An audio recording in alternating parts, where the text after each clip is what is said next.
देशर प्रथम शिक्षयित्री महिला सावित्री बाई फुलेଙ୍କ 193 जन्म जयंती पालित। कलाहांडी जिलार केसिंगा ब्लॉक लांजीगड़ ब्लॉक ठारे देशर प्रथम महिला शिक्षयित्री सावित्री बाई फुलेଙ୍କ जन्म जयंती पालन करुथिबा बेले कोकोसरा ब्लॉक अंतर्गत खुंटिया मिशन शक्ति गृह परिसर में सावित्री बाई फुलेଙ୍କ 193 जन्म जयंती पालित होइथिबा देखिबाकु मिलिछि। एठारे नागरिक विकास संगठन कोकोसरा खुंटिया मिशन शक्ति महिला उद्यम क्रमे आयोजित होइतिबा जन्म जयंती पालन में मुख्य अतिथि भावे खुंटिया ग्राम पंचायत सरपंच माधवी धरुआ योगदान करथिबा बेले सम्मानित अतिथि भावे खुंटिया ग्राम पंचायत सभापति पंकजिनी मेहर, स्वयं सहायता गोष्ठी सभानेत्री सुशीला नायक, कलिंग 24 न्यूज सांबादिक रूपेन्द्र सुनानी, खुंटिया उप स्वास्थ्य केन्द्र स्वास्थ्यकर्मी सुकांती देवी योगदान करथिले। कलाहांडी जिला कोकसरा ब्लॉक अधीनस्थ खुंटिया ग्राम पंचायत को आम स्वस्तिक टीवी माध्यम से पहुँचलु और देखिलु सावित्रीबाई फुलेଙ୍କ जन्मदिन बहुत आनंदर सहित बड़ धूमधाम पालन कर देखा आसतु पचारि बुझा सेठार थिबा भौणी माने से विषय कौन कहते भौणी आपण परिचय।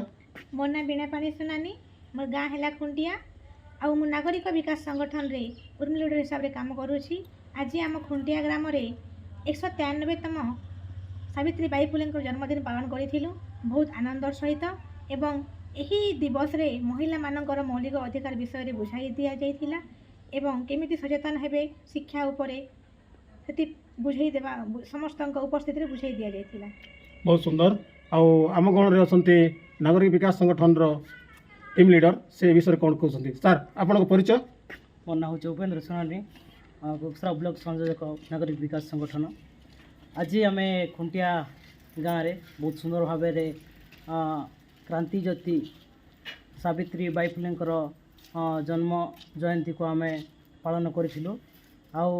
आज यही दिन में खुंटिया गाँव विभिन्न आखपाख गाँव अनेक माँ मैंने आसी भाग नहीं आई दिन में आज आम सावित्री बाई फुलेଙ୍କର तांकर जीवनी से किभली भाव में शिक्षा को नहीं करी स्ट्रगल करथिले से विषय रे आलोचना करिथिलु। आ माँ मन को आमे उत्साहित करिथिलु जे सेमानकर झियो मान को किपरि भाव से माने तांकर शिक्षा को आगु बढ़ाइबे सेथि आमे उत्साहित करथिले एवं नागरिक विकास संगठन से भली भाव में कार्य करि आसु अछि। जेहेतु आमर उर्मी लीडर मन अछंती जो माने कि माँ मानकर सशक्तिकरण एवं समानकर दुर्नीति जहाँ होउछि से सब के रखिबा निमंते सचेतन कर आसुअछु। तेणुक आज यही कार्यक्रम माँ मन को गोटे बहुत उत्साहित हो पारि। बहुत सुंदर। सावित्रीबाईଙ୍କର जन्मदिन बड़ आडंबर सहित एठारे पालन करी से माने जगत ए सारा जगत को से माने सचेतन वार्ता देइछंती। एही वार्ता रे निश्चय आम अंचल रे थिबा अनेक गुडी लोक उपकृत हो पारिबे जा फल सावित्रीबाई जड़े थिले जड़े शिक्षक आ से प्रथम शिक्षक भाव में गणना करा जाए। कलाहांडी जिलार कोकसरा ब्लॉक त्रिनाथ बेसरा रिपोर्ट स्वस्तिक टीवी। कार्यक्रम प्रारंभ में समस्त अतिथि सावित्री बाई फुले आंबेडकर फोटोचित्र में पुष्पमाल्य दे श्रद्धांजलि अर्पण करते। भारतर प्रथम नारी शिक्षयित्री सावित्री बाई जीवनी नारी शिक्षा नारी अधिकार पर उत्सर्गीकृत कार्यकलाप उपरे उपस्थित थिबा अतिथि माने निज निज वक्तव्य परिप्रकाश करथिले। तसहित समस्ते सावित्रीबाई फुलेଙ୍କ आदर्श रे अनुप्राणित होई समाज पाई जीवन रे किछि करि दिबाकू अतिथि माने समस्तଙ୍କୁ अवगत कराइथिले।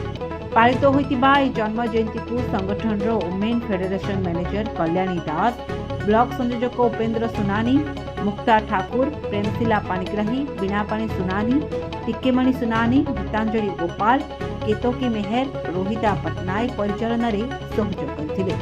कलाहांडी जिला कोकोसरा ब्लॉक त्रिनाथ बेसरा रिपोर्ट स्वस्तिक न्यूज।